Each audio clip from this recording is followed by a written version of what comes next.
and Nate. Three guys that are pretty wise when it comes to picking winners. Football, basketball, baseball, soccer, golf, UFC battles, you name it. When the game is on your mind and money's on the line, Godzilla Wins is your guide to picking winners. Before you make that play, hear what J. Fred has to say. Godzilla Wins on the John Fredericks Media Network. For entertainment purposes only.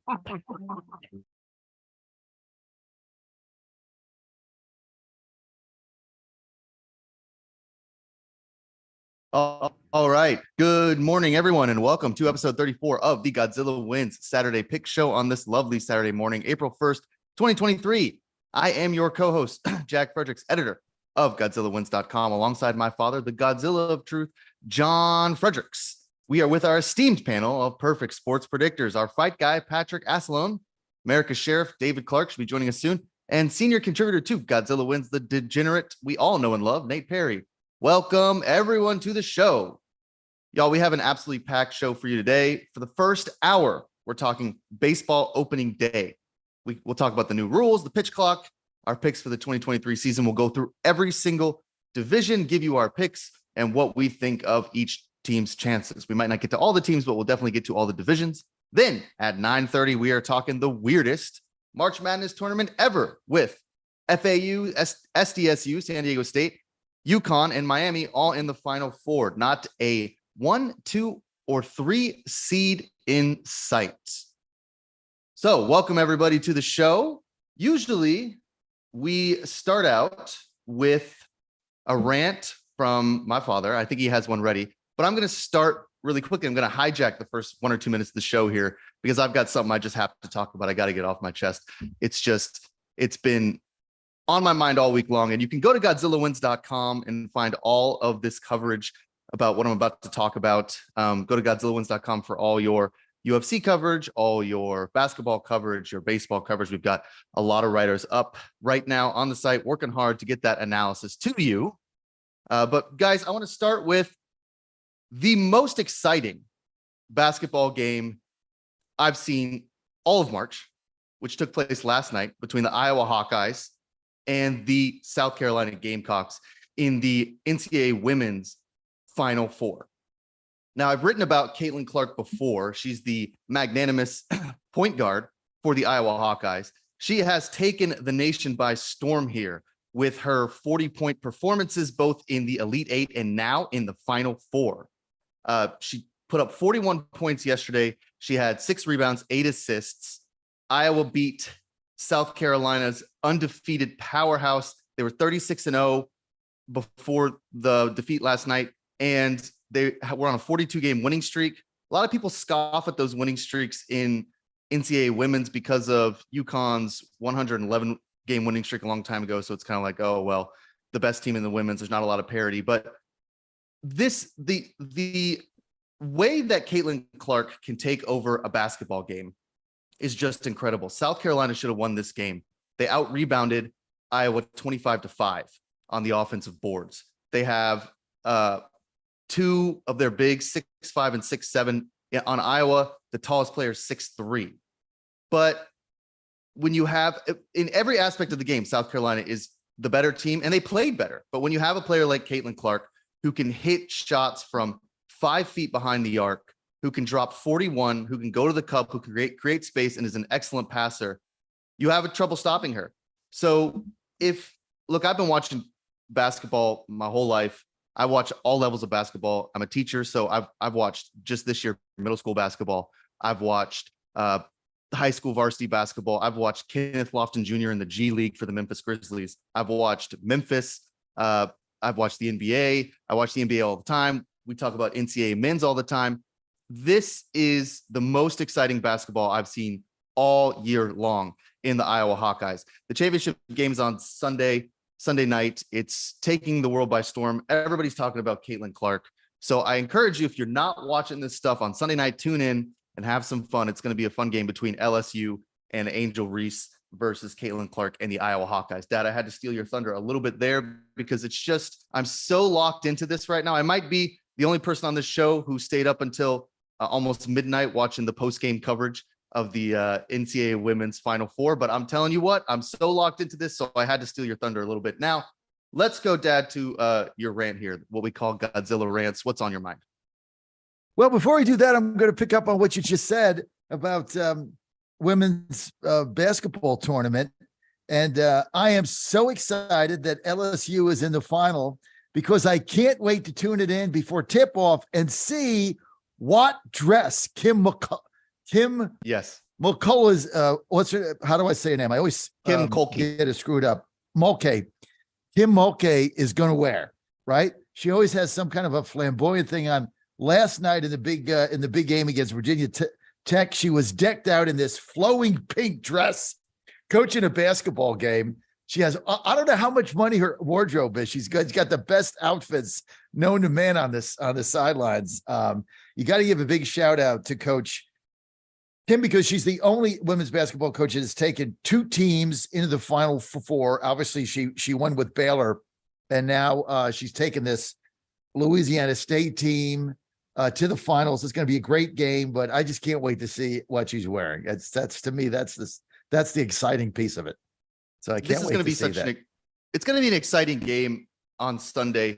If you didn't watch the LSU Virginia Tech game, Virginia Tech was up big in that game. I took Virginia Tech in that game. I thought they'd win. They have a pretty incredible team there. LSU, though, comes back from they go on like a 19-3 run in the fourth quarter and just absolutely take over the game. All of a sudden, you can't, Virginia Tech can't buy a shot. They can't get it to their big. Liz Kitley, who's like 6'6", I think. And all of a sudden they can't score. And Virginia Tech had dominated most of that game other than the first quarter. But LSU really was able to take over that game at the end of the game. So it should be a lot of fun. I think that game is going to be incredible. LSU, Iowa, Sunday night.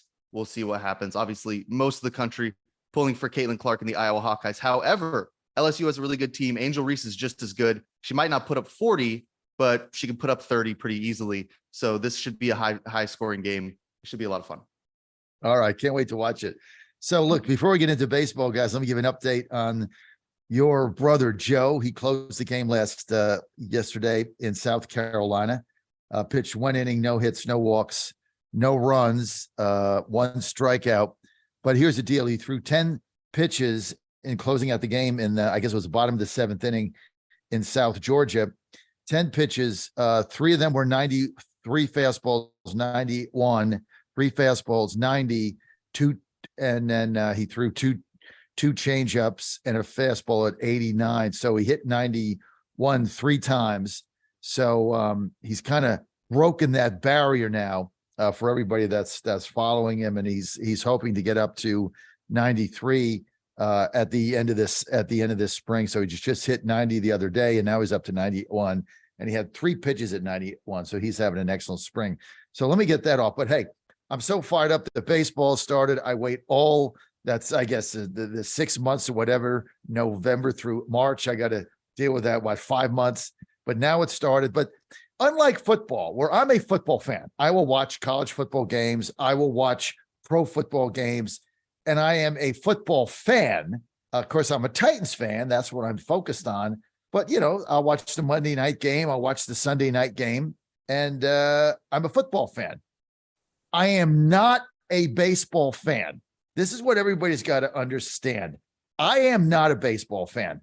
I am a Houston Astro fan, period. It's the only games I watch. I don't care about any other team.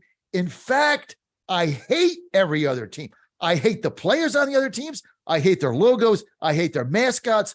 I hate their ballparks. I hate their beer. I hate the umpires that are there. I hate the owner, the general manager, the coaches. I'm a baseball hater. I hate every other team, everything about them. I won't go there. I'm done going to road games. I won't go ever again since the Atlanta debacle in the World Series. I'm done with that. But I hate all the teams in there. Beer sucks. Their hot dogs suck. I am an Astro fan. And if you get traded from my team, I immediately hate you, like Carlos Correa. There's only 2 exceptions in the history of Astros. Jimmy Wynn, who was my idol growing up, when he got traded to the Dodgers for Claude Osteen, who was a complete bust end of his career. I still was a Jimmy Wynn fan. So he got an exception. That was back in the 70s. That's okay. George Springer, I don't hate him because he stutters. So we have an affinity there. So you can't hate somebody else that got through life studying. And Marwin Gonzalez, although he's retired now, got traded to the Twins. Couldn't hate him because he hit probably the biggest home run in our history. Other than that, I hate everybody that gets traded. Last night, Graveman, we had him, couple seasons. He goes a free agent. He comes in, game on the line. Screw him. Yordan Alvarez, 2 out, 3-run double, wins the game. Go back to Chicago, Graveman, or wherever the hell you're from. I hate all these other teams. So I don't watch them. And in fact, when the Astros get eliminated, which has happened a couple times, obviously, I don't watch a playoff game or a World Series game. Not one. I refuse. And if Joe's got it on, I'll walk by it and shut my eyes because I hate every other team except my team. Last night, big win, 6-3. By the way, even though I hate teams, I do follow them. So I'm going to give you my pick every day. I give you my baseball pick one a day. I didn't have one Thursday night, had one Friday night. That was the Astros minus 150. We're going to go 10 units a game. So right now I'm up $1.50, and we'll see what I have tonight when I look at the card. But I am the ultimate homer Astro fan. We're going to win the whole thing again. That's my rant for the day. I hate everybody else. I hate every other person associated with any corporation that's not the corporation I cheer for. Very mature. Take their dad. You're missing a player who you still love, even though he was traded from the Astros. I'll tell that quick story right now. So you forgot Billy Wagner, who you. Oh yeah, I forgot Billy Wagner. Yeah. Now, when I was a child, Billy Wagner was on the Astros. And he was traded to the Phillies as the Astros were kind of starting a rebuild, and it hurt my father so much that he took me and my sister out to dinner that night. We're children. I mean, I might be 13 maybe. And he took us out and he's, we're at dinner. He's like, order whatever you want. This is a really important day for us. And then he sat us down and he was like, I have some horrible news. And we're thinking, oh my gosh, what happened? He's like, Billy Wagner got traded to the Phillies. And my sister's probably 8. I'm maybe 10, 11. And we're like, well, Dad, that doesn't seem like I didn't think that, I'm glad Grandpa's okay. But I'm sorry that your favorite player got traded to the Phillies. So yeah, he does take that stuff pretty hard. He can be pretty personal with his Astros fandom, and that's okay because we all have that in us. So that's why we want to talk a lot of baseball today. We got John Fredericks, Godzilla Truth, my father. We got Nate Perry here, Patrick Asselone. We're going to start with the National League. We did this with the NFL back in August. I don't want to run through every team because we just don't really have the time. But I do just want to go through the divisions and get your thoughts on each division, each team's chances, who you like. And we're going to start here with Nate. We're going to start with the National League. So the National League, we're going to start with the National League East. And Nate, I want you to start out these conversations from a betting perspective.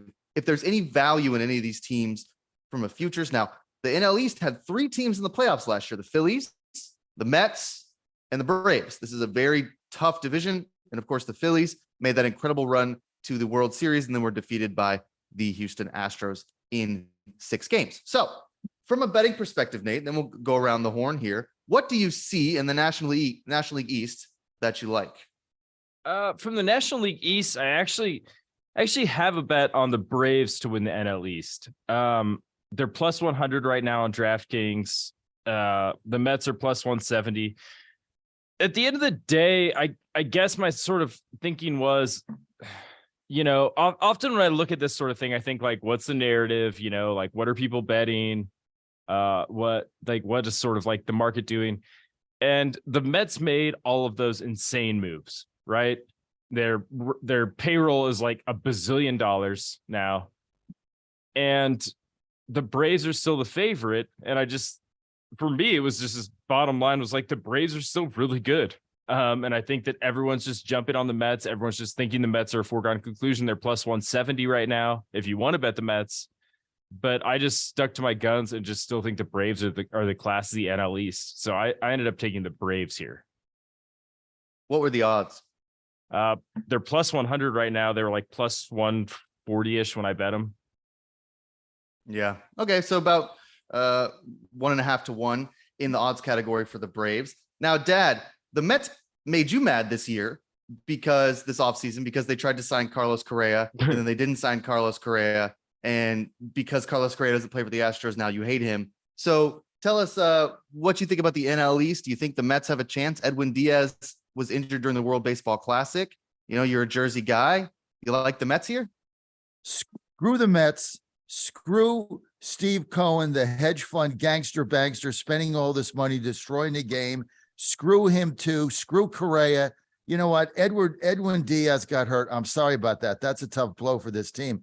But these are like the Yankees. Let's just go out and buy all the best players. Let's blow out the cap. There is no cap. Let's blow out the luxury tax. I made all this money. By the way, all these people that make this money, like Steve Cohen, he didn't manufacture anything. He didn't invent anything. He didn't build anything. He didn't grow anything. They just move around money and steal it from working people. So screw Steve Cohen and the Mets. I can't stand the team. Let me tell you something else, Nate. I love your play here on Atlanta, and I'll tell you why, right? I have a column that called Culture Matters, Clubhouse Matters, right? You bring in all these high-priced players. They don't give a rat's ass about their team or camaraderie or winning or anything else. They get in their pay. They get their millions of dollars. That's why the Yankees can't win crap, right? Because they buy all their players. Clubhouse Matters. Look at the difference between what Atlanta did, right? They got all these young players. They signed them, some of them to pretty big long-term contracts, but they invested in their fan base. They invested in their town. They invested in their team. They got to keep these young players. They play together. They have a camaraderie. They're pretty tough. They got good pitching. So look, I love Atlanta's club. You play with, if you take the postseason and you take spring training, you're paying, some of these teams are playing 220 games together, Nate. 220 games, right? I mean, if you don't think that the atmosphere of the team and the clubhouse matters over that span of time, 7 months, 220 games, I don't think so. I don't like the Mets. I don't like them without Diaz. I don't like all the high-priced players. Now, here's a team to watch, okay? Obviously, Philadelphia's going to be tough again. All their pitching is suspect. That's their Achilles heel. Marlins, I tell you what, they're a good young team. They got a good chemistry together. I think they're going to be better than anybody thinks. I'm not saying they can challenge these teams, but I think the Marlins will get over 500 or over. The other thing that helped the Marlins now and helps all these teams is we now have the so-called balanced schedule, whatever the hell that means. So you don't play the teams in your conference or your division. So it's kind of like hockey now. So you play everybody evenly. So what was putting teams like Florida, Miami at a disadvantage is you had to play the Phillies 12 times, the Mets 12 times, the Braves 12. Now you don't have to do that, or I guess 15 times. Now you don't have to do that, right? Now you're spread around. Now you get to go and play Oakland, 9 times or something. So they have this balanced schedule. I think that helps the Marlins. But if I were to make the play to win the division, I like Atlanta. Now, Patrick, you're down there in South Florida. What's the temperature check on the Miami Marlins? Patrick, you might be muted. I wasn't even aware that baseball season started until I got the email saying we were going to be talking about baseball. There we go. One thing I can tell you is this. I used to be on that side of the business, on the sports management side, dealing with players, dealing with the ins and outs of these things. And I can tell you something about when you put all those big price tag players on one team, you're sort of putting a bunch of locker room cancers in one room. Bingo. And the way I look at things is you don't treat cancer with more cancer. You just let it rot on the side. So I really don't expect too much from the Mets. I can see Steve Cohen just loving to tell everybody that, hey, I bought all these guys and they're on my team. And that's probably the extent of it. I'm a much bigger believer in continuity, like your dad was saying, where you just got a team playing together and they're looking to win. Also, about these big contracts, I very rarely, if ever, have seen players outperform in their new big, huge contracts than they did when they were in their contract before. I sort of see guys put things on cruise control, and everybody's going to say, well, these guys are out there to win. Of course they are, but the tens of millions of dollars are going to comfort the blow when they finish in last place, and they're really not going to. Well, we'll see. We'll have to check in with Patrick throughout the season about the temperature check there for the Miami Marlins. And we're gonna his former life in sports management. We're gonna get to at the end of the show. A little story time from Patrick there. We'll talk a little bit about that. So that's the NL East there. Looks like Nate and Dad like the Braves. Everybody seems to be fading the Mets. I don't know, guys. I mean, the Mets are pretty good. They won the division last year. We didn't even talk about the Phillies. Yeah, I know. Well, Let's talk They're about the plus Phillies. 425. Yeah, I mean, yeah, they're again. They had no pitching. I mean, they got the same issue they had in the World Series. I mean, it's tough. Not look. I know the bases are a little bit bigger, so you're going to get people are going to beat things out maybe 2% more. But you can't win in baseball. Scoring 8 runs a game. I mean, they don't have the depth of starting pitching. They don't have the bullpen either. I mean, even they have this closer by committee. I don't like that. I like a closer. So I just look, but they're tough. They're going to score a lot of runs again. They're an exciting team. Hey, I got to tell another Billy Wagner story though, because we got to the Phillies. So Jack was talking about Billy Wagner. The first game I took my son Jack to, I forget how old he was, maybe 6 or 7, maybe, and it was in Atlanta, and it was Atlanta and the Astros, and back there, whatever that time frame was, the Astros were not a very good team. Atlanta was winning World Series and all that. So I take him to the game, and it's in April. It's in May. It's cold, so we got blankets. We got good seats. Anyway, in the 5th inning, he falls asleep, sound asleep. I mean, snoring out at 7 years old, on my lap, on my arm, sound asleep. In the game goes to extra innings. In the 8th inning, in the 9th inning, they bring in Billy Wagner, his first appearance ever, just up for the minor leagues. He pitches 4 shutout innings into inning number 12. And then it was the bottom of the 12th inning. They took him out. So Jack never saw him. He wakes up and he thought it was still the 5th inning. But the first time that Billy Wagner pitched, Jack slept through it. So you had to tell that story. Yeah, that had nothing to do with the Phillies, but thank you for illuminating us. Well, he got traded to the Phillies. He got traded to the absolutely. Phillies. Yeah, he did. Thanks. So let's go to the NL West. I want to skip this Central for now because the West is just so much fun. The Dodgers and the Padres are going to be battling it out again. The Giants were in the mix for a little bit. Nate, let's talk from a betting perspective for a minute. Do you see any value in some of these teams from the West? The Padres have to be the favorite, right? Or is it the Dodgers? No, the Dodgers are the favorite. Wow. So from a betting perspective, the Dodgers are pretty chalky. They're minus 120. Padres are second choice at plus 130. Then we get to the Giants at plus 950. And then it's everybody else at, basically like have fun odds with the Diamondbacks and the Rockies. So golf odds. Yeah. Like 45 to 1 on the Diamondbacks if you feel like they're really a real team. I think the Dodgers are a deserving favorite. I don't know if there's any value here right now at this particular moment in the season. But I mean, the Dodgers are just so dominant in the NL West. Like if you're just looking at teams that just crush every year, I mean, the Dodgers have won 9 out of the last 10 NL West titles. The only time they haven't in the last decade was a couple of years ago. The Giants sort of snuck up and stole one.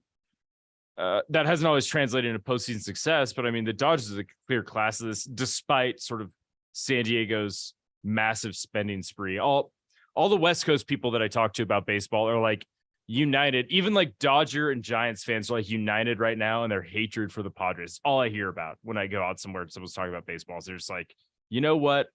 I'm a Dodgers fan, but I'm rooting for the Giants this year too, because the Padres just are making Dodger fans mad by stealing some of their spending thunder. So Nate, you're a bartender out there on the West Coast. Yeah. Let's get into some fan culture here.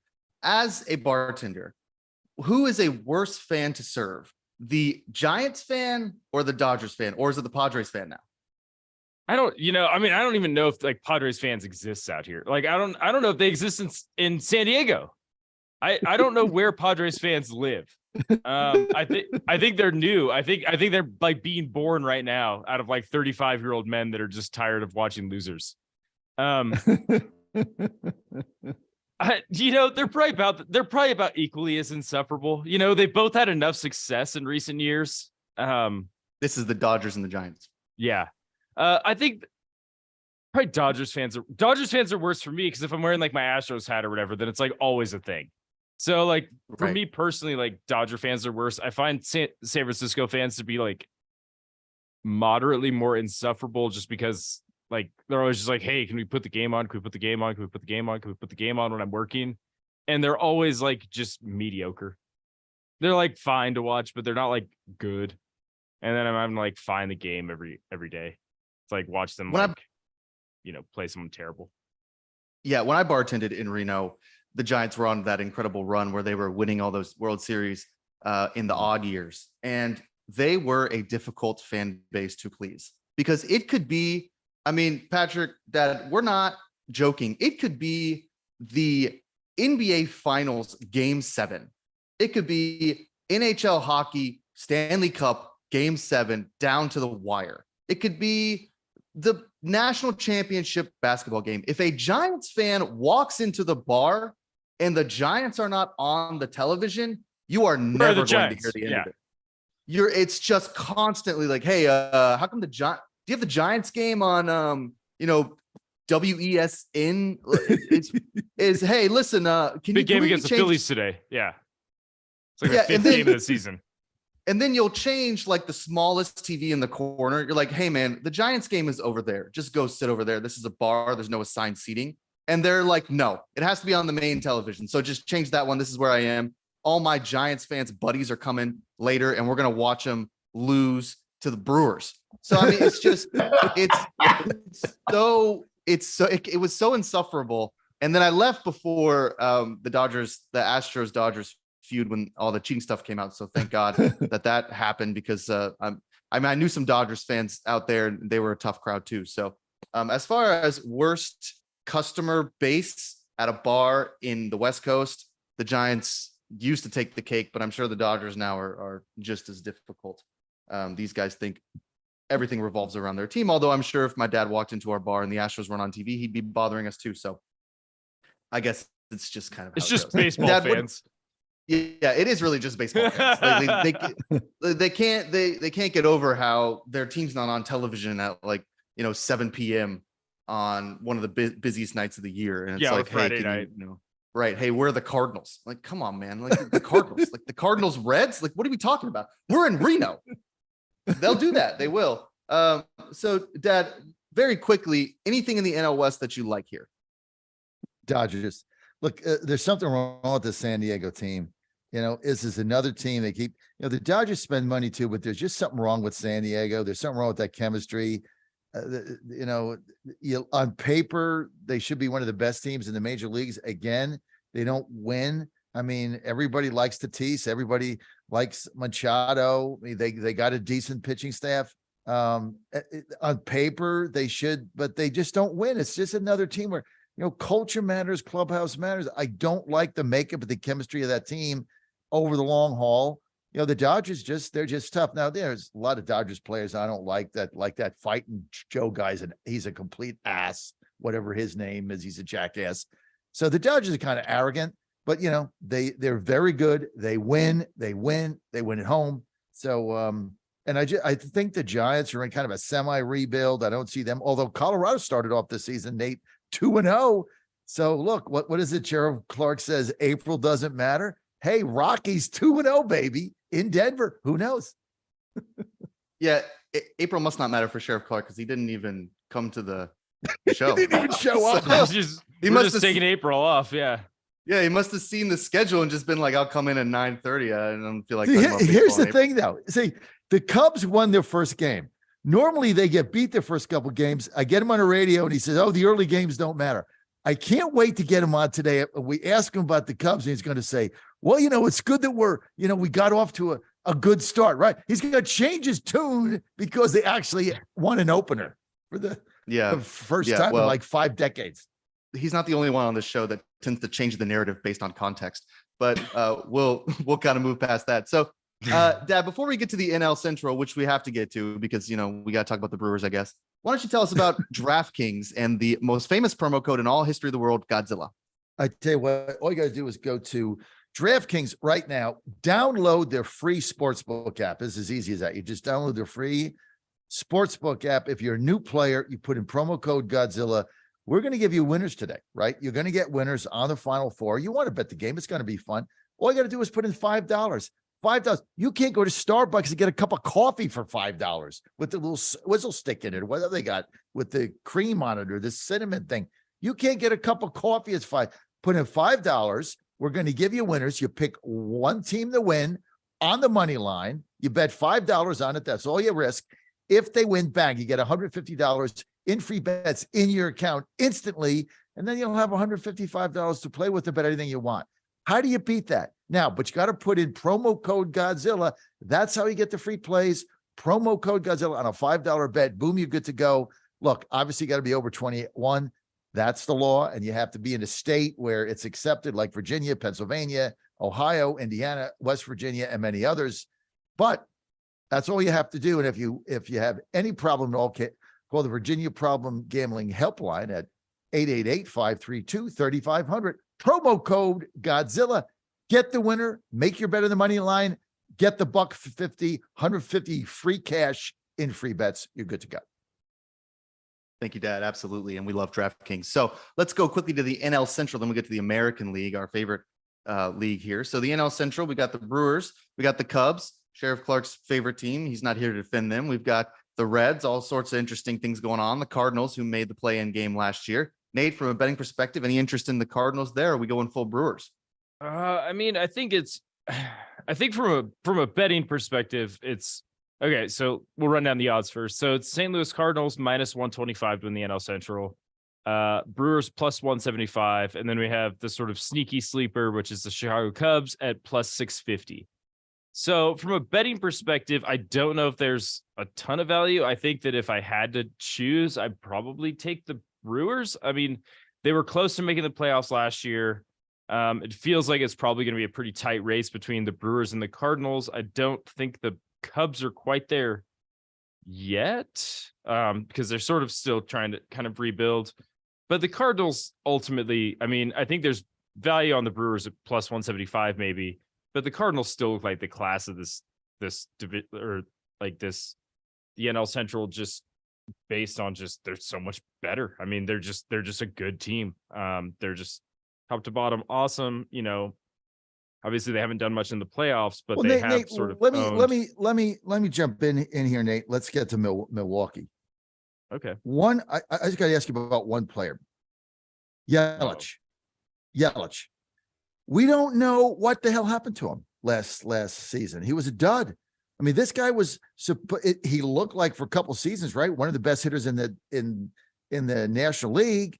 And last season was a complete bust for him. No injuries.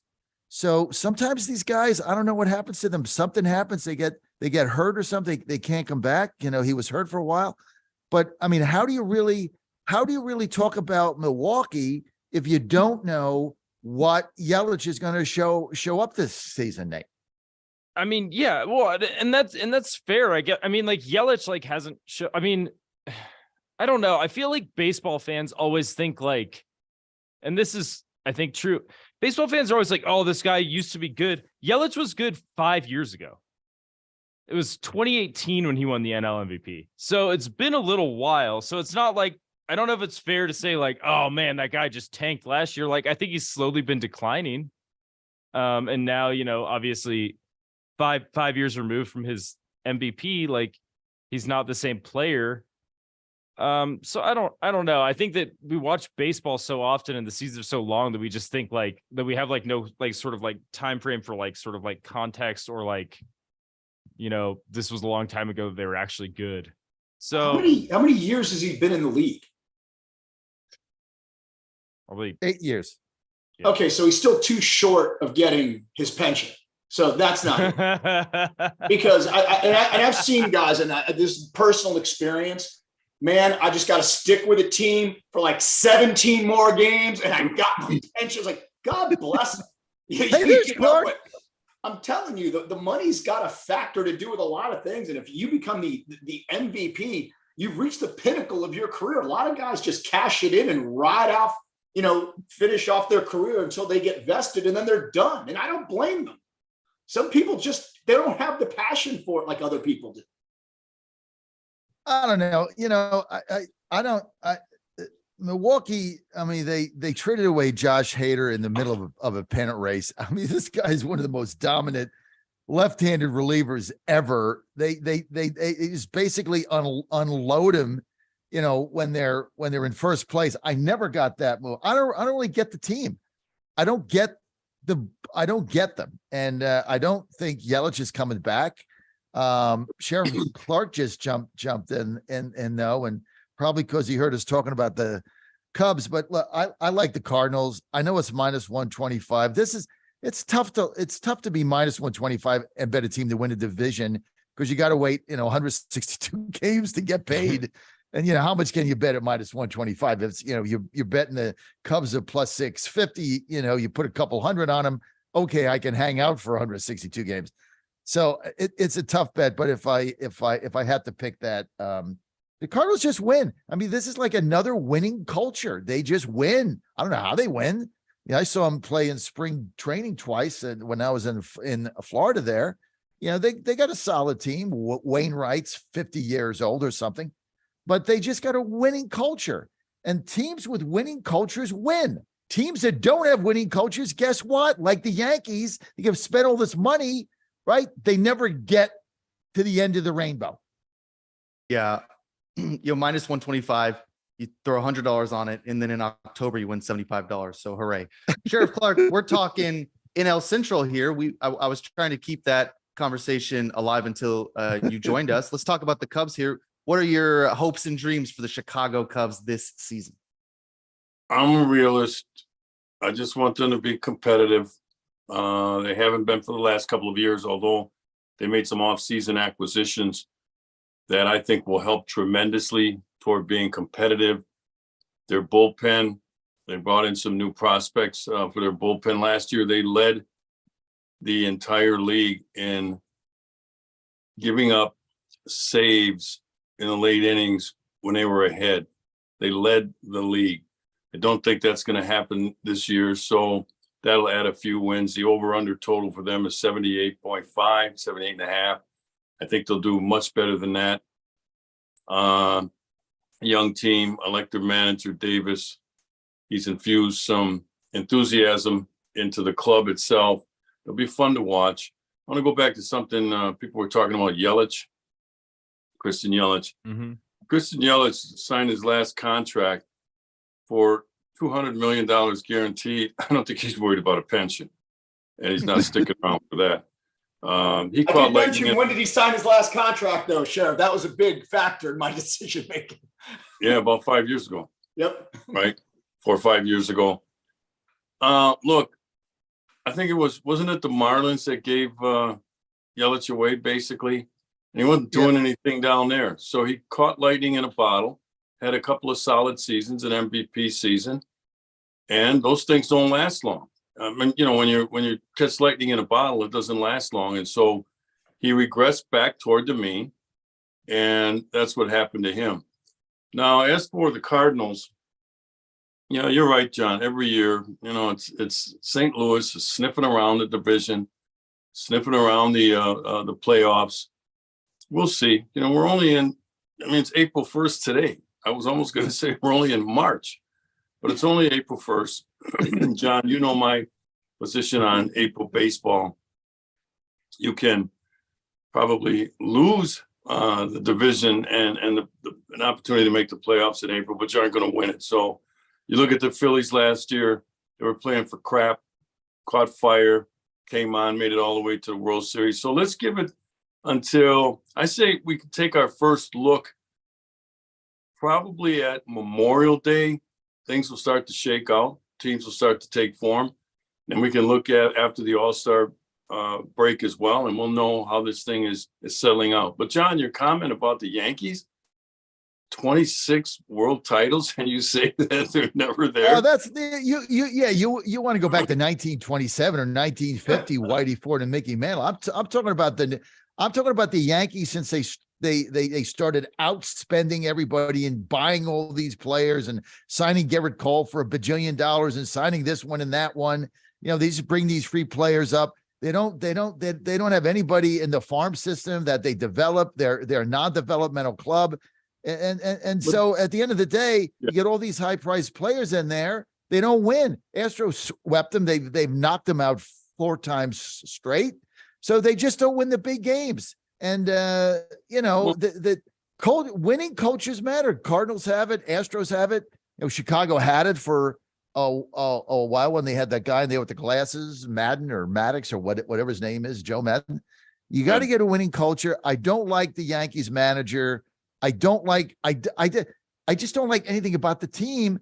I mean, it's like San Diego. You look on a spreadsheet and you say, well, this is the best team. They should win. Here's the problem. Spreadsheets don't win games. Players do.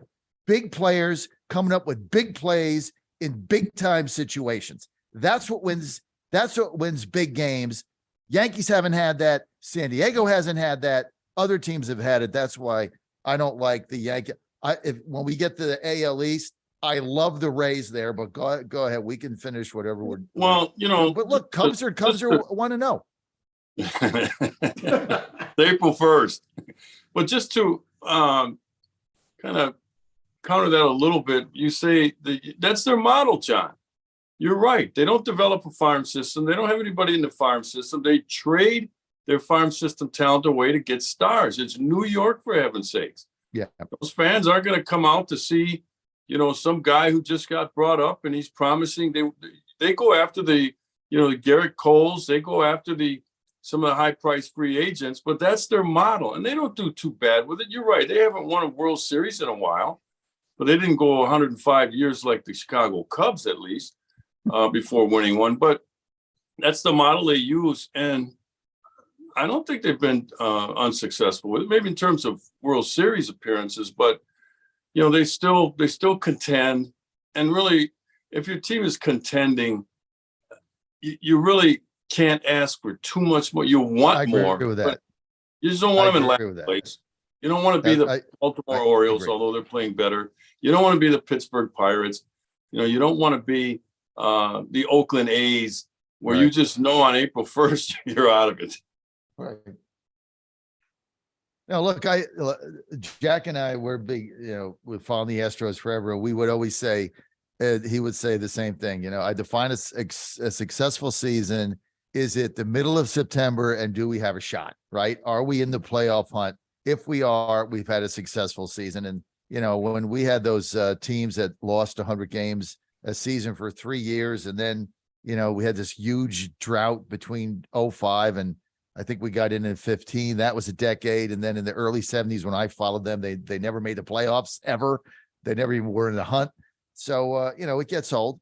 But I think that's it. A success. If you're a baseball team, follow a team, and it's September 15th and you're 3 games out, you got a shot, you've had a successful season because the games matter. So I agree with that. You know what? You know what would have been perfect is if I had a garbage can here, and as you're going on about the Astros, I start beating on the garbage can as you're talking. That's a complete conspiracy lie. That was all done by the Yankees. They made it up. In fact, when the thing was done to the Yankees, the MLB redacted it all. Look, Boston did it, LA did it, Yankees did it. It's all been exposed. But look, they run the Major League Baseball, so they had to find a scapegoat. So nobody cares about the Astros. So they found us. We became the scapegoat. They did it worse. The whole thing is a New York Yankees conspiracy. We didn't cheat. They did. Well, you know something, John, also, and did a little research here. The Yankees were the number 2 most revenue generating team. So they may have other, goals here besides just winning World Series. I think Sheriff Clark nailed it. I think Sheriff Clark nailed it, right? To satisfy that fan base for all the money they make. They can't have guys coming up from the minor leagues, developing them for 6 months, hitting a buck 90. They want stars. They want star power. So they go out and buy them. So look, that's their model. That's their financial model. I get get that, but they're not going to win a World Series with that, because you got to make big plays and big pitches and big games, and they just haven't done that. So we'll see what happens. I don't know where Jack went. I think Jack's internet gone. went You're out. hosting now, John. I'm Jack. God. You're I want driving to the talk boat. about Patrick. I would talk about Patrick Asselone at targettrading.com. Patrick, talk about a winning culture, right? Tell us about the winning culture that you've been able to build at Target Trading, and the number of people, many of them my students, who have gone through your program, who are now winning. Tell us about that, Patrick. Well, last week we were 63 wins and 23 losses. Thursday killed us. We were 12-7 or something like that. So that's still much better than most people in this business. We have dozens of people, John, that started out as listeners to your show, that came in, and anywhere between 5 to 7 months we're trading live. I've got at least anywhere from 8 to 10 live real money traders that came from your show in my room at any given time, which I think most people don't really understand, that you start something from zero, never done it before. There's nothing you can't take this in school. There's no degree for this. You've got to learn by losing, and learning your lessons, staying disciplined, and sticking to the plan. And that's what I do. That's what we teach our students to do. And like I said, John, go to our website, targettrading.co, and you can see over 100 5-star reviews from Trustpilot. So you can't fake that. You can't fake that, and you can't fake the number of our students that have joined the futures training class that Patrick has. Anne was in it. She loved it. She vouches for it. She was very successful. Now she's had to take a hiatus. Obviously, we're buying these stations, so she's coming to Pittsburgh today. In fact, she's on an airplane now, getting up here as we do our due diligence. But go to targettrading.co, put in promo code Godzilla or mention John first. You're going to get 15% off your tuition. But winning is winning. I mean, Patrick has built a winning culture. It's unbelievably disciplined. And look, there's no guarantees in anything, but there is a record, right? As Bill Parcells says, you are what your record says you are. And Patrick has got a great record. And the thing I love about it's kind of like what we do on Godzilla Wins. He posts every week. He comes on and he tells us the wins for the week, the losses for the week. These are the trades they do, and cumulative through Q1. So it's like, when I do football, I'll tell you what my record is. When I do baseball, right now I'm up $150. I tell you exactly what it is on Godzilla Wins. Transparency here is the key. Go to targettrading.co, check Patrick out, go through the system, take a tour, talk to him, find out if this might be the right thing for you, especially now in a recession. Targettrading.co. Let me read a couple of getter chats here. Starman, who came to see Joe pitch in, I guess it was Ocoee, Florida. Starman says, good morning. Thank you for that. Mask Off says, John, remember WDAN when you buy your Dayton station. I do remember that. Mask Off. And then Rhino Buster says, Cincinnati Red season begins and ends on opening day. No more Big Red Machine. So Rhino Buster, here's what the Reds do, guys. It's kind of neat, right? They have opening day. It's always open in Cincinnati. They got the first game, 12 o'clock. They closed the schools. It's a free day. Schools get closed so everybody can see the Reds, and then they go out and get beat in their first game. But that's sad. But for you Cincinnati fans out there, closing school on the first day of the baseball season. See, I love that. I mean, that's what it's about, right? And opening day, and whether you're watching on TV or you can take your children to the game, you shut down school. It's a big day in Cincinnati, but Reds got beat. Okay, we got a lot to go over here. I'm not accustomed to hosting the show. Oh, Jack's back. Good. You bailed me out. Yeah. Oh, Yeah, it took me a while to realize you didn't know I was here because you just were talking forever. So I'm back. So thanks. One thing about the Reds, I'm glad that they closed schools on opening day because there's no reason for them to close schools in October. So might as well get it in early. They're not going to be closing schools for the World Series. So might as well take a day off right before Easter until you get to May. So listen, we didn't get to the American League, but I think I want to save it for next week because we can't ignore the March Madness coverage here. That's been our bread and butter for the last couple weeks. We've been absolutely locked in, and we have what is quite possibly the weirdest, absolutely weirdest Final Four in the books right here. No number 1 seed, no number 2 seed, no number 3 seed. So we've got two just incredibly just weird games here. Florida Atlantic down there in South Florida, where Patrick's living right now, versus Raton. Boca Raton versus San Diego State University, a storied program, by the way, that just hasn't been able to break through. They're finally there.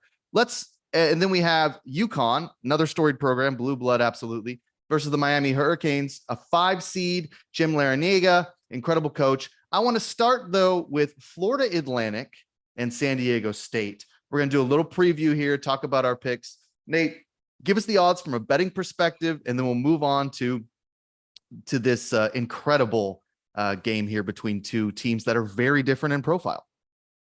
Yeah, so from a betting perspective, we have San Diego State's a 2.5-point favorite, minus 2.5. Over-under set at 131. So pretty low total. It opened at around 2. It opened at San Diego State minus 2, briefly jumped up to 3, and now it's kind of settled back down to where it's been for most of the week, which is minus 2.5. Okay, so minus 2.5. What's the over-under?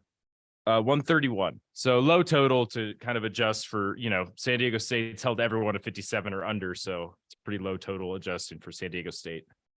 Okay. So Sheriff Clark, I know this is the game you've been anticipating all year long. This is the game you've been discussing with us all week. So why don't you tell us your thoughts here on the Florida Atlantic Owls versus the San Diego State Aztecs? Well, first of all, when you mentioned Final Four, I thought you were going to talk about the women's Final Four because that's probably more interesting than. Yeah, we led with that with the show. I'm locked into that. So. All right, I actually watched the game last night between LSU and Virginia Tech, not because I tuned in. I was out at a restaurant and they had it on the TV. No, but I watched the LSU Virginia Tech game, and the damn game was interesting. I said, wow, this is pretty good. LSU had to come from behind. I think at one point they were down by 13 in the first half. Anyway, on the men's side, I thought you were going to lead with that call that was made last week in the final second with the Creighton Blue Jays. Yeah, let's talk about that. A little controversy. Yeah, it was there. a foul. I don't know. I don't think there's a right answer on that. I heard all that was the big talk of the town Monday on all the sports talk radio shows were talking about the call. I don't know. You got half the country that says you swallow your whistle at that point, and you got the other half of the country that says, hey, a foul is a foul. So I don't think there's It was a foul. It was the final shot of the game, and he gets pushed off balance, which made him miss the shot. If you don't call that, it's criminal behavior. I don't care what they called for the, look, you can whine and say, oh, they didn't call that in the first quarter. This is the final shot of the game. It's win or lose. The guy pushed him off balance. If you don't call that foul, you ought to get run out of town. You got to have the balls to do that. If you're going to be a referee at this level, you got to have the balls to make that call because it changed the game. He pushed him. That was a foul in anybody's book. If you go to referee school, 8th grade 101, they teach you that's a foul. He's not going to call it because, they didn't call that in the first quarter. Give me a break. Well, okay. And John, you're not wrong. I said there's no right answer here. That's one position, and as a foul's a foul. Doesn't matter what part of the game it happens. But then the other half says, it's ticky-tack. In my opinion, just my opinion, it was a ticky-tack. I'm not saying it shouldn't have been called. It was a ticky-tack foul, and it was called. So I'm like, well, it was a foul, but it was kind of ticky-tack. I didn't look at it from the standpoint that you swallow your whistle. I don't believe that you do that. You swallow your whistle because if that's going to be the unwritten rule, then when I'm in that situation, I'm going to knock the guy on his ass and make sure he doesn't even get the shot off and just say, hey, you know what? It's the end of the game. ticky tack, swallow the whistle, and you can't do that. Anyway, that's just one part of this Final Four is how we got here with that game. But the storyline right now, it's not about these teams. It's that the ticket prices are dropping precipitously. They can't give these tickets away for the men's. When's the last time you ever heard where they couldn't? You could probably walk around the arena down there in Houston and probably find tickets to the game tonight on the ground where people couldn't sell them and they just threw them up in the air and said, "The hell with this." So I think that says a lot. I'm not letting you guys get away with this, and I don't mean that collectively. You're not all on that page, but the fact that there are no brand name blue bloods there is hurting this tournament. You look at the women's tournament, LSU, SEC. You had Virginia Tech, ACC. You have Iowa, Big Ten. And then you have South Carolina. So, and that's in the women, but those are brand schools, brand programs. All those teams other than Iowa, have kind of been here before. You got some, the Clark kid from Iowa. And then you have the coach. You got some personalities there that might want to make you tune in. There's nothing about this NCAA men's tournament that really makes me want to tune in. I will probably watch because there's probably nothing else on tonight. But I'll tell you what, if I find a good movie, NCAA is going to be in trouble. I don't agree with that at all. Okay, so hold on. I think this is the most great. I think this is the most fun tournament ever. I can't wait. Ann and I can't wait for these games tonight. I mean, you got underdogs winning, no number one seeds. You got San Diego State. You got this guy that plays this defense. Like I coach basketball. I never saw freaking defense like that. I didn't look. My thing on defense was, half the defense, double the offense. So I watched this guy's play. I love that. This old guy that coaches Miami, 74 years old, dancing with his team in the locker room. I mean, they got all these shooters. They come from behind. This is an exciting tournament. I mean, you're sitting there telling me about, the blue bloods aren't here. The elite's not there. So what? It's fun. This has generated so much fun and excitement. I would say because they're not there. Okay, so all right, hold on. Let's stop. There's 5 people on the show, so this is about the time when I have to remind everybody that we got a lot of people on the show. We got to fight to get in here. You got to fight to get in this group. Well, I don't know. I mean, I fight to get in. I control the Zoom, so I can just start kicking people out if we really want to. If we really want to start fighting, I'll just remove some people, and me and Nate and Patrick will talk about FAU. So I want to go back to a couple things here, and then we'll move on. So number one, Dad telling Sheriff Clark about criminal behavior is sort of an interesting take there. That was from a while ago. Also, from someone who's coached 8th grade basketball. There is no referee school in 8th grade basketball. They don't go to school. Listen, I had someone come up to me a while ago and say, "Do you want to be an umpire for, baseball? Like we're talking high school baseball." And I was like, "Well, what does it entail? Like I got to go to class?" And they're like, "No, man, we give you the umpire hat and a rule book and you just promise to read it before the first game." So, I mean, it's not exact. It's not so, I mean, maybe at that level, of course it is. But at this level, it's really not. Also, Dad keeps saying half the defense, double the offense. That wasn't his strategy. He got that from a cartoon on YouTube. So that was like from 3 years ago. He never was half the defense, double the offense. That's not a thing. So we want to move on to the next game soon, but we have to also get to Nate here because the foul there, the Creighton San Diego State foul, you had Creighton plus 6-1 to win the whole thing. Did you puke in a bucket? 50-1 to win the whole thing. Oh, 50-1, right. Did you puke in a bucket after that game or what? I mean, no, you're always ready for these as March Madness happens, right? You're always thinking like this could be when we go down. And so I don't know if I puked because it wasn't that big of a bet. It was to win a bunch, but it wasn't like a big layout on my end, which made it easier. And it was a foul. I mean, if we just are going to recap that, it was a foul. I mean, it was a stupid foul, but it was a foul. I mean, Nembhard funneled him towards the help. Help is right there to contest the shot, and Nembhard just grabs him. And that's what it was. It was a stupid foul, but it was a foul, and it probably should have been called. So from that perspective, I can live with it. But we're moving on to this game now, and I got thoughts on FAU. myself, are we just going to preview the game for a second now that we've Yeah, done ahead. done a thorough post-mortem on the last game? Yeah, go ahead and let's Um, preview the game. I mean, I think that FAU wins this game. I really do. I think that there's a real chance, and for as much as some of the people on this show have criticized sort of Florida Atlantic, and they came from Conference USA, blah blah. We hate Conference USA. They won the CBI. They played an All-Conference USA NIT final, and now there's a Conference USA team in the Final Four. So maybe we need to just put some respect on Conference USA basketball, because they are legitimately good. They're just a good basketball conference is what it looks like now. I mean, I think Florida Atlantic's a real team. I think that San Diego State's going to struggle. I think they're so good at game planning against teams that sort of have one or two go-to playmakers. I think that they might struggle to contain like the 9 deep that Florida Atlantic goes with all their shooters. I'm not sure if they can cover the whole floor.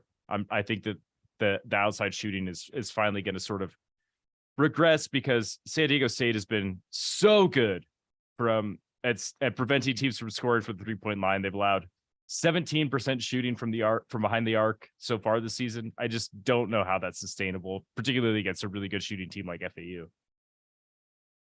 Patrick, temperature check down there in Fort Lauderdale. The big news at the Boca campus, and I've dug deep into my connection down in Boca Raton, is big news. They are very, very excited for the resurfacing of the community pool on campus in new shade lounge chairs. On top of that, I've got even more intel from the University of Miami. Buzzing about how after last week's Ultra Music Conference, 3/4 of the students didn't make it to class this entire week. That's the big story. Not a word about basketball. South Florida correspondent. Yeah. Our senior South Florida contributor, Patrick Asselone, to give us the temperature check down there in South Florida. Next time we'll get him out on the golf course, one of those private clubs in Boca, and he can tell us how the sandwiches are. I can do that for you. Dad, any thoughts? So on Nate, the who's your FAU? pick? FAU. I think FAU What's wins 2.5? outright. Yep. All right. Dad likes SDSU, I'm sure. I love San Diego State minus 2.5 in this game. That defense is suffocating. They're bigger. They're stronger. They're going to clog the paint. FAU's got to score outside the perimeter. Here's That's all the they problem. do. That's what they do. But here's the problem, right? Good point. But here's the problem. You know what team allows the lowest percentage of threes this season in the entire NCAA season? San Diego State Aztecs, right? So they defend that three. The way they close out is phenomenal. That defense is switching. You can't get an open look. Look at what happened on look at what happened this past week when all those Creighton missed all those threes. Why were they three for 30 or something? Florida Atlantic doesn't have the size. They've got to score from the outside. They're not going to score in the paint. The San Diego State defense is too tough, coupled with the fact they got a lot of depth here. Now, so does FAU also. They got a lot of depth. They got a lot of good players. I just think they're on a roll. I love that coach in there is going to stick to his game plan. And, look, the highest scoring team in the NCAA was Creighton. What they averaged? 89?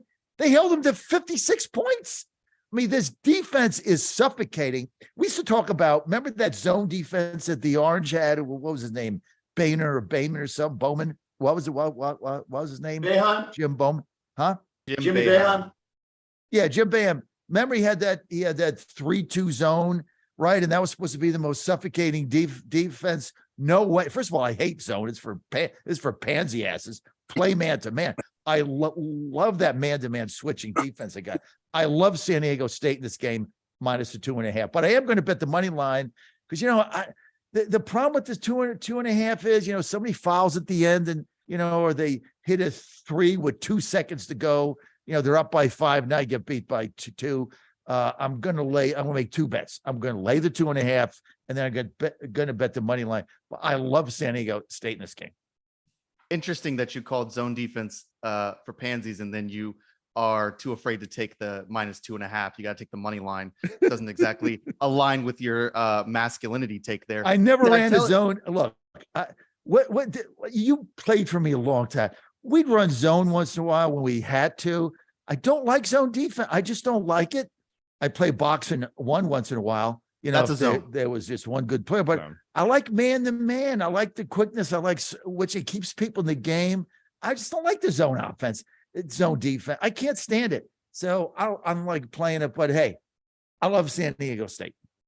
Okay, so Dad, tell us about Ignite 45 real quick, and then we're going to get to the next game. Sheriff I Clark's tell got you to what, go. if you own a small business like we do, Godzilla Wins, you got to have a digital strategy, right? You got to have one. You got to have a website. Patrick knows this.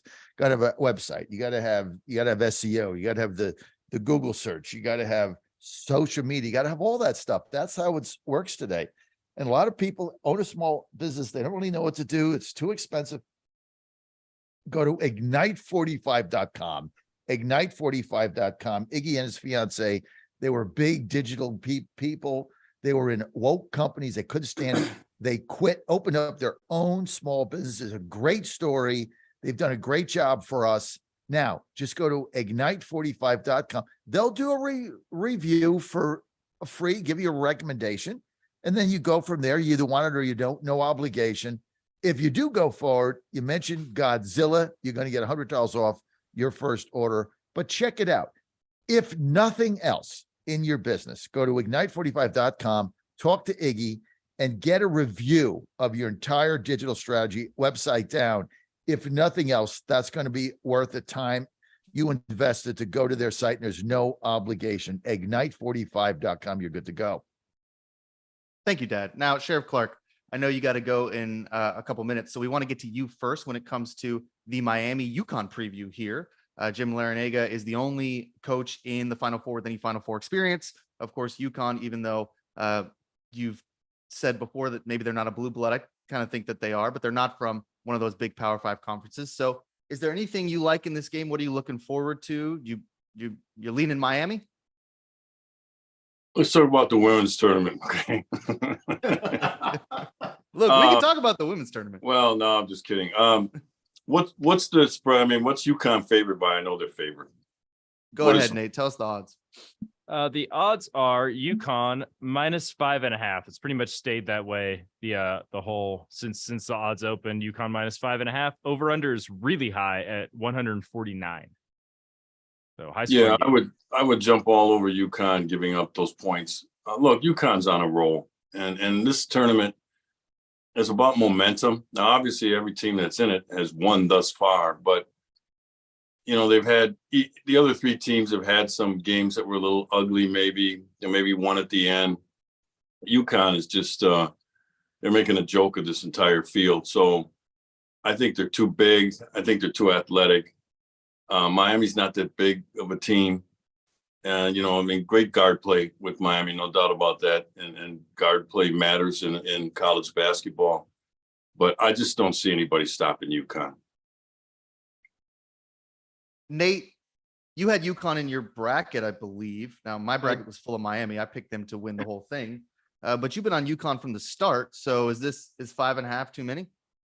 I don't think so. I think that if it wasn't March Madness and we weren't, the thing about March Madness and the tournament in particular is that favorites sort of take on some value as during the tournament, because everyone loves to bet an underdog. Everyone loves to bet a Cinderella. I mean, that's, you know, not our narrative on the show necessarily, but like that's typically the sort of public angle is, I just want to, you know, watch chaos happen or whatever until the Final Four happens and nobody goes. So I think that probably UConn's a little bit undervalued just because UConn's been playing so good lately. The last 2 months, they've just been unbelievable. So I think if it were me, I think it'd probably be like 7 on like just sort of like any other day. So I think there's probably some value in -5.5 from that perspective. Obviously, I have UConn. I made 2 futures bets throughout the season. I bet on UConn about 6 weeks ago, and I bet Creighton in December. And UConn was 15-1. So obviously I'm a UConn homer right now. Anyways, but I think they're just a lot better team. I mean, Miami's fine, but the defense just isn't good. I mean, they've had to score basically upwards of 85 points to win these games. I think that's going to be a problem against UConn.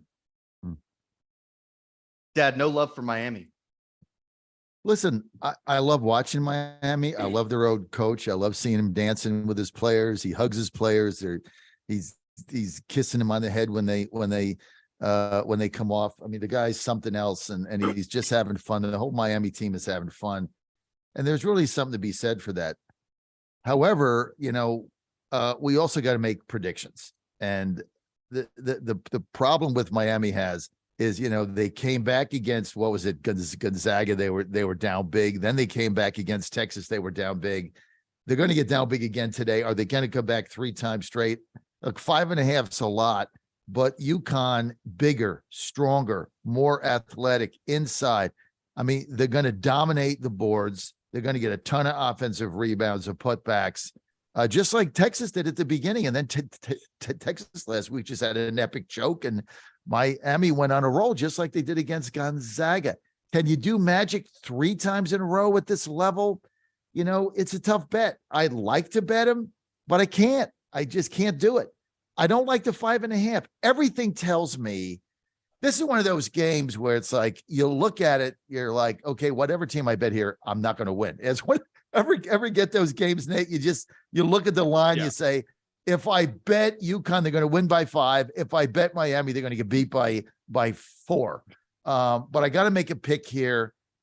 I'm with Clark. They haven't even been challenged. I mean, they have rolled through this tournament unnoticed. Yeah, they're not an exciting team, right? They're just solid. They're big. They're strong. They're quick. They're very well coached. I got to lay the 5.5. I think they're the best team. I think we're going to get a Huskies Aztecs final game. That's my pick. UConn minus 5.5. Yeah, I mean, just to speak to UConn's dominance just a little bit more. I mean, they've won by an average of 22.5 points a game in the tournament. They haven't won by less than 15 in anything so far this tournament. I mean, the dominance is just sort of like sneaky, and they've played good teams. I mean, UConn destroyed Gonzaga. They destroyed everyone they've played. I mean, it's just ridiculous. So, I mean, I know that Miami's played really well too, and the wins against Houston and Texas are, really nice wins, but I don't know if they're not the dominant team that UConn has been. Obviously I worry that, if UConn gets into like sort of a fight, I don't know what they're going to look like because we haven't seen that happen yet. But my sense is that UConn probably just goes through and dominates. The other reason why, I'm a little hesitant here is Miami gets to the line and they make their free throws. And when you're laying 5.5, you need the other team to miss some of these. They never do. They shot 88% free throws against Texas, 85% overall in the tournament. That's unheard of. So they sink their free throws. So that makes me a little concerned. But the Huskies haven't been challenged by anybody. So you don't really know, right? What happens if this game gets down to the final minute and it's a 3-point. I just think they're bigger and stronger. But it's tough. You guys are really not respecting the Miami Hurricanes. I just want to run through the tournament because we've been talking about this for a while, and I've been on Miami since January. So the first round, everybody sat on here except for me and said they could get upset by Drake because they should have gotten upset by Drake. Well, they won, and they won by 8. They were trailing most of the second half, and then they came back and won. Like that's how the tournament works. So they won. Put some respect on Miami. Yeah, they beat Drake. Then Indiana comes around. Oh, well, I don't know. Indiana's pretty big. The Big Ten, you never know. They beat Indiana by 16. Then the number 1 team in the country, the team Dad bet to win it all, the team that everybody loved, the Houston Cougars, who blew out Auburn. They come in and they lose to Miami by 14. I mean, I understand UConn is also beating the bag out of teams, but it's not like Houston keeps slipping by with free throws and like a 3-pointer at the end of the game. They beat the number 1 team in the country, a number 1 seed. Everybody loved Houston, all that talent on the Houston team. They beat them by 16. Then they go to Texas, and we sit on this show and you guys say Texas is the hottest team in the country. Texas is beating everybody by 20 points. The Longhorn brand. And look, they play great basketball. They're energetic. They have a fan base that really cares about that program. Miami goes in there. They beat them by 7 points. So, and they've been an underdog. The only reason you guys love to make fun of the fact that I can't handicap a basketball game, even though I picked Miami to win it all, and I'm still sticking with that. The only reason I've been in the green the last couple of weeks is because Miami is an underdog in all these games and keeps winning. So I keep getting these points. I don't even need them. And I understand that UConn is one of the best teams in the country right now. I get that they blew out Gonzaga. I think Gonzaga in that game, it was not a typical Gonzaga game, but they stifled Drew Timme and they scored a ton of points. They're really good. But the idea that this line should be 7 and Miami should get blown out and UConn's just going to roll through until they run into FAU and, lose to the 9 seed here and Fort Lauderdale goes nuts. Boca. That's right. Boca. Sorry. I keep saying Fort Lauderdale. But look, I do agree with Nate though. Palm Beach County. I do agree with Nate on the spread. If this was a regular season game, right, Nate, this line would be 9.5 if this is a regular season game. So you're basically getting value here, and I think Nate nailed it. You're getting point value because there's Miami money. They've been winning. It's an underdog. Nobody likes laying big points in these games. So you're getting a value here. I agree with that. But look, Jack, I see what you're saying. I mean, if you're betting Miami, all they do is win games. Somehow they find a way. This old guy goes in the half. I don't know what the hell he does in there. Is his dancing or something? They do something. They come on the second half. They go on these. What did they go with? The 19-3 runs, 17-2 runs. The Cougars came back. They got within 1, and they went on a 16-0 run, and the game was over. So I mean, they're a dangerous team to lay 5.5 on. I will grant you that. All right, let's talk a little bit about Jack's betting strategy here, which is pulling Miami out of the hat. It's worth noting that Miami isn't just a revelation in the tournament. If you just blindly bet Miami this season and nothing else, you would have gone 22-10 against the spread. If you just bet them when they were an underdog or a favorite of less than 6 points, so less than 2 possessions, they were 18-3 against the spread. They're 9-2 against the spread. It's just an underdog. So credit to Jack for identifying their greatness, but I don't know if it's identifying their greatness or just sort of blindly settling on a team that's just unreal against the spread all season long. That's an attack on my character. I watch a lot of basketball. You guys are acting like I don't watch basketball. We just went through this. 8th grade up until Luka Doncic in the NBA. I watch the women's, I watch the men's, I watch basketball all the time. I love the sport. I understand it more than almost any other sport because I just love it. Plus you played it and you were a coach in high school, so you get it. Yeah, true. Plus I was a coach in high school. Plus you played for me, and so I taught you the game. Yeah, that's right. That's right, Patrick. Everyone's jealous that I'm just on a roll and I'm crushing it in the brackets, and y'all are just mad because your teams exited in the second round. I've been on this forever. I've been telling you guys about Miami forever. And let me tell you why I love what Jack is doing, because I have not bet against Miami, but I faded every other one of his picks, and I'm in the green. See, that's right. Now we got a strategy. Jack, come on. Jack, you lost me at Rutgers, man. Rutgers is good too. They made me a little bit of money as well. So look, I know Sheriff Clark, you have to go a little early today, so we want to thank Sheriff Clark for coming in to talk to us today about the Cubs and the tournament games, even though he's got no respect for any of these teams, but he's going to be watching the women's game tomorrow. Iowa LSU, huge game. Electric matchup. Yeah, electric. And look, I'll be and Angel Reese. I'm gonna write up something about Angel Reese, put it on GodzillaWins.com soon. Love Angel Reese, love Caitlin Clark. I'm absolutely locked into the women's tournament, as a lot of people are. Hate to be on the bandwagon there, but I was a little early as well for that. Check the text from Nate about February 21st. I was talking about Caitlin Clark. So a little early on that one as well. So we want to thank Sheriff Clark for joining us today. We got about 10 minutes left. And here's what I want to do. Ask Sheriff Clark. Wait, Sheriff Clark, who's your pick in the final women's basketball? I said, go Tigers. Yeah, he's LSU. LSU.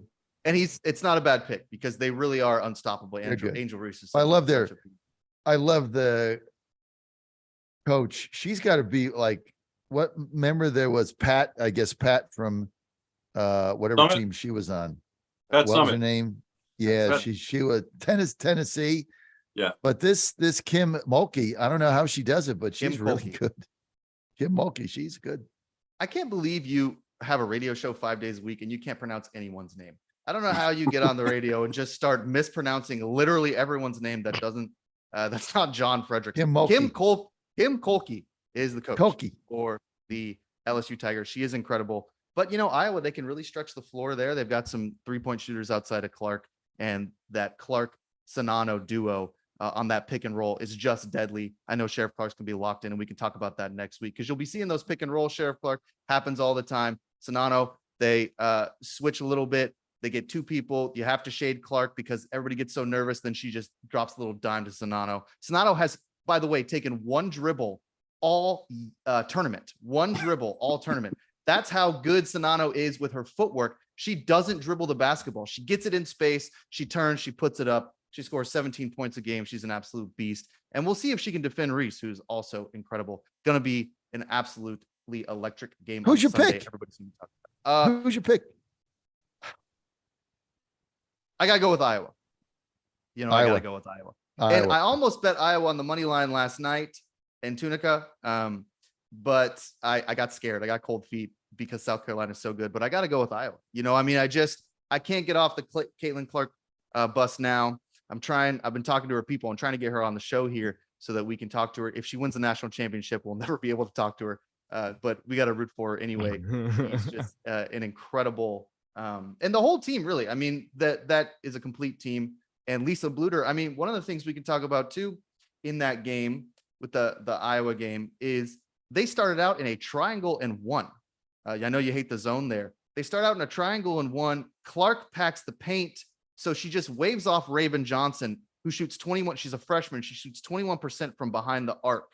And she basically just says, go ahead and shoot it. Now, Raven Johnson hit 3 straight threes to get South Carolina back in the game late, but early on, just basically saying, go ahead and hit the 3. We have got to protect the paint because of Cardoso down there at 6'7", can basically just do whatever she wants if you don't have a big like Iowa doesn't have. So Lisa Bluter is a really, really good coach who is able to adjust on the fly. She's always got an interesting defensive game plan.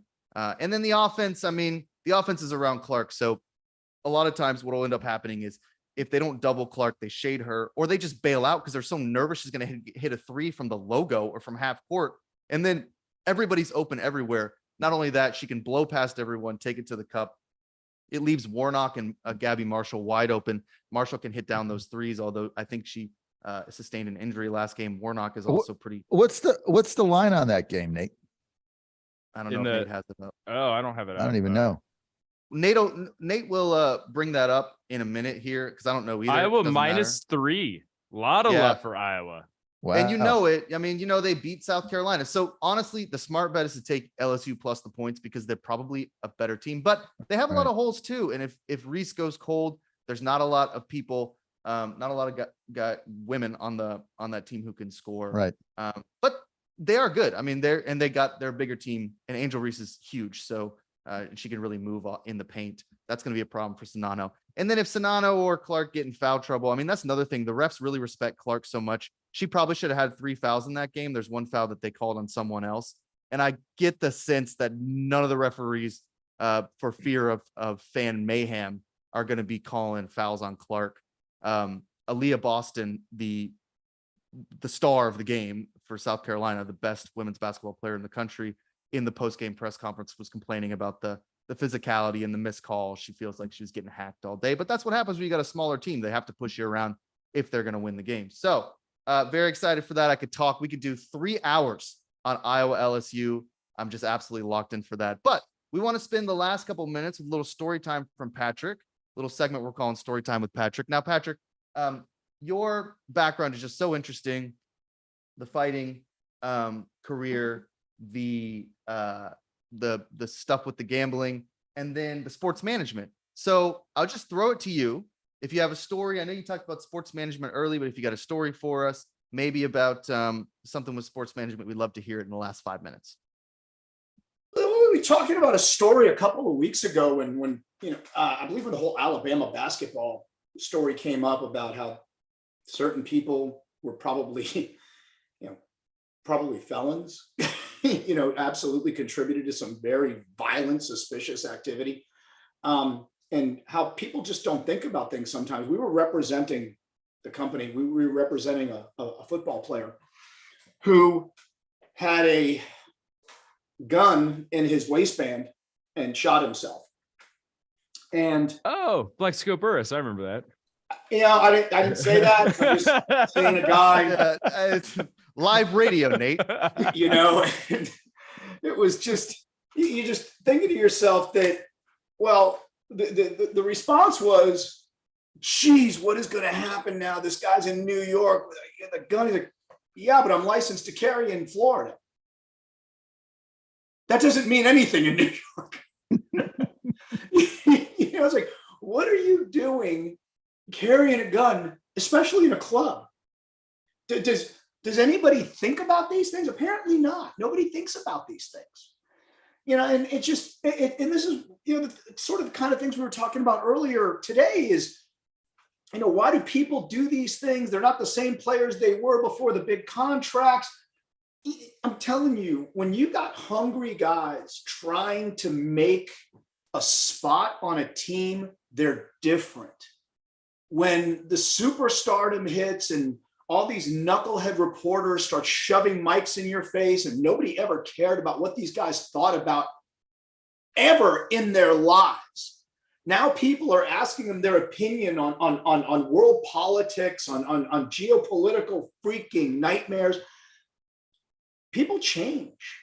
And I think they get into this position where they become something that they're really not. And they leave reality altogether. And they think because their superstardom is now going to protect them until it doesn't. I find that very, very few people, athletes especially, really don't understand that their talent for a specific sport doesn't make them any better or any more important than anybody else.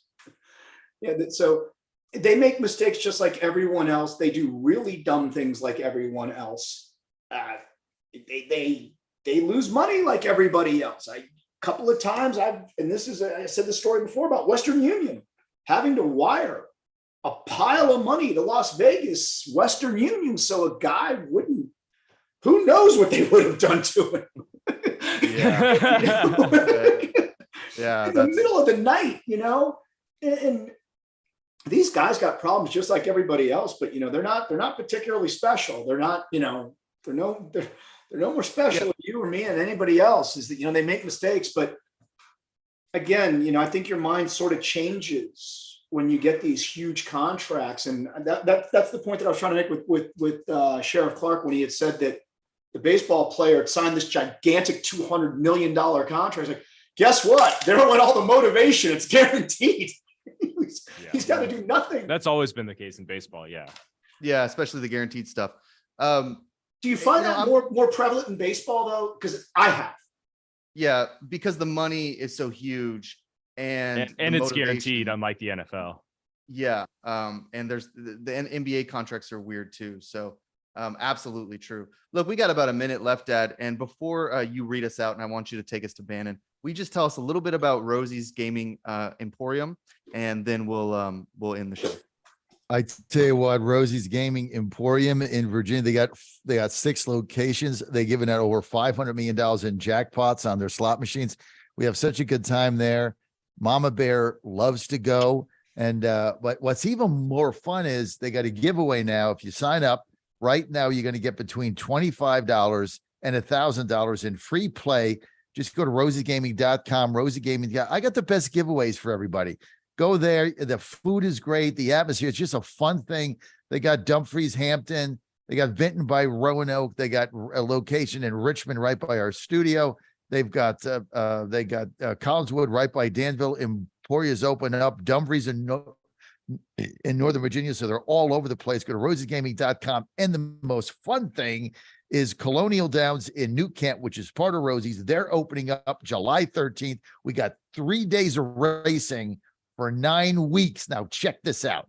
Thursday, Friday, and Saturday, they're back in the weekends. Post time, 1:30 p.m. This is in New Kent, just about 30 minutes, 20 minutes east of Richmond. You want to check this out? Ann and I have our suite there. Nobody realizes this. We moved, Patrick, get this. We move our entire radio studio to my suite at Colonial Downs, July 13th. We stay there through September. I The want to take entire Teresa up radio there. operation is out of our suite. Like nobody does this in the world. And even though they're only there Thursday, Friday, Saturday, we're actually in there the entire week. We bring all the equipment in, the cameras, all the radio mics, everything is there set up in our suite. And that's where we hang out July to September. And Jack's coming up. We're going to bring in Nate. You've got to come. You got to bring I'd the love to blonde take up. Teresa up You there. got to get She'd love Sharon it. Clark there. We have so much fun. And I tell you what, you think I'm good here in Godzilla Wins. I was in the horse business a long time. When I get hot sometimes, like I had a card in 22 where I won 9 straight. I had a card where I won 7 straight. I only bet to win. I don't bet exotic. I don't bet trifectas or anything. I just bet to win. And I get, if I get hot, stay with me. But so much fun there. And our suite is right at the finish line. You're going to have so much fun. So come out and check us out. More information on that. You get your tickets now. Go to rosiesgaming.com, rosiegaming.com. Sign up now. Get $25 to $1,000 in free play. You're good to go. And I can't wait to see you guys on July 13th, opening weekend. Nate's going, Patrick's going, the Blonde's going, Jack's going. We're all going. That's actually my birthday is the 12th, so we'll definitely go. There we go. Go to rosiesgaming.com. I want to thank I want to thank everybody for another fantastic show. Patrick Asselone, our fight guy from targettrading.co, Nate Perry, our resident senior contributor, and my father, the Godzilla of Truth, John Fredericks, also Sheriff David Clark. Up next, the War Room with Steve Bannon. See you next week.